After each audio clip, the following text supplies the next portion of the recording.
Well, the American Senate has narrowly passed the Trump administration's tax and spending bill, dubbed the One Big Beautiful Bill, which is expected to increase the US deficit by $3.3 trillion by 2034.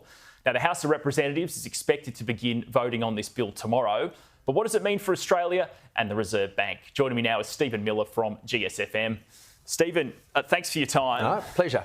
It's getting closer to passing Congress, this bill. There's already, though, big concerns with America's high level of debt. That's true. Is this just going to make the budget even worse? Look, I think if this gets through the House in a form that more or less got through the Senate, I think there's two things that we need to be wary of.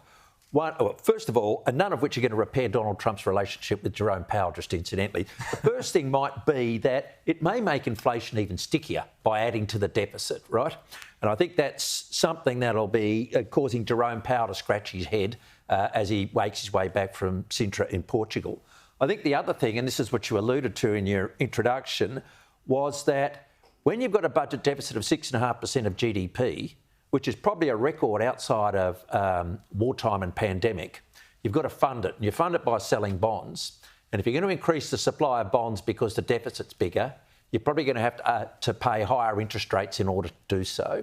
So I worry that in the short term, the impact might be to keep inflation higher, meaning the Federal Reserve is more reticent to cut rates. And in the longer term, because these things can't be turned around quickly, that investors are going to demand a higher risk premium from US Treasury bonds, which is going to see bond yields stickier up in an upwards direction.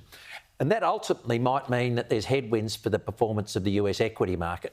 Now, bond guys like me have been sort of talking about this for ages and ages and ages. And, you know, as you said in your introduction, you know, risk markets keep hitting record highs. But, you know, I think as, you know, we get further and further and these sort of measures that are associated with the big, beautiful bill start to hit home, we might start to see some adverse consequences, certainly first in interest rate markets and inflation, and then back on equity markets as higher bond yields create stronger headwinds for the performance of equity markets. Well, you mentioned Jerome Powell being over in Portugal last night, and he did a press conference basically where he spoke and said he's been keeping rates on hold partly due to President Trump's tariffs as the looming issue for their economy. Yeah. Yes, and, you know, I think that's understandable. We know where Chairman Powell's coming from. If we could get a handle on what President Trump's tariff measures actually were, it might be a bit easier for him, but he can't.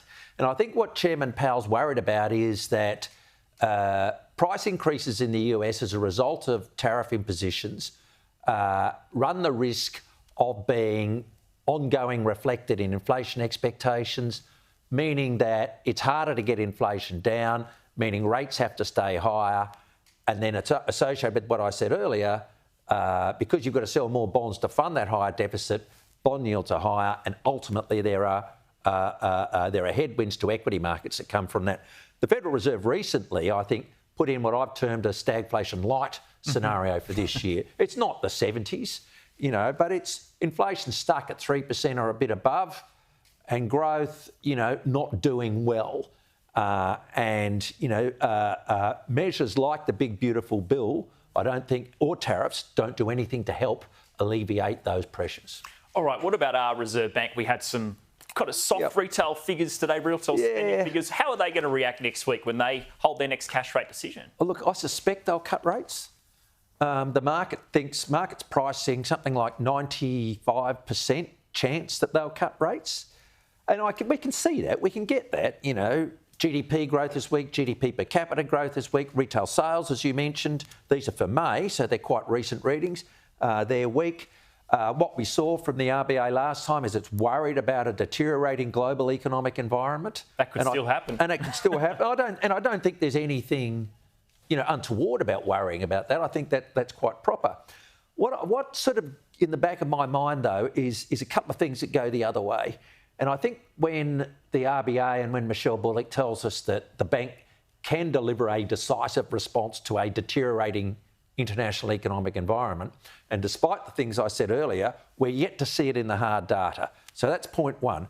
Point two, the labour market is in robust good health if we believe the labour force numbers. Point three, we've got a very sluggish productivity performance. That means unit labour cost growth at something around 5.5%.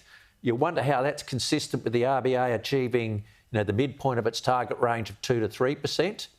But against that, the RBA's confidently predicted, or confidently as it can, predict inflation going to the middle of the band. The monthly reads would just encourage them in that direction. And if you combine that with a weak economy, I think that's enough to get them across the line for a rate cut in July. I'm not as confident as the bond market, which seems to rate that prospect at about 95%, but I certainly think the balance of probabilities tilt toward a rate reduction when the RBA meet next week rather than an on-hold decision. And could there be some more cuts later in the year? Oh, yes, indubitably. If the sorts of risks that the RBA have been talking about in terms of a deteriorating economic environment, if growth doesn't lift here, if inflation turns out as they expect and hits the middle of that band, they can certainly cut rates, multiple times before the end of the year. Stephen Miller from GSFM, thanks for your time. No, it's a pleasure. Thank you.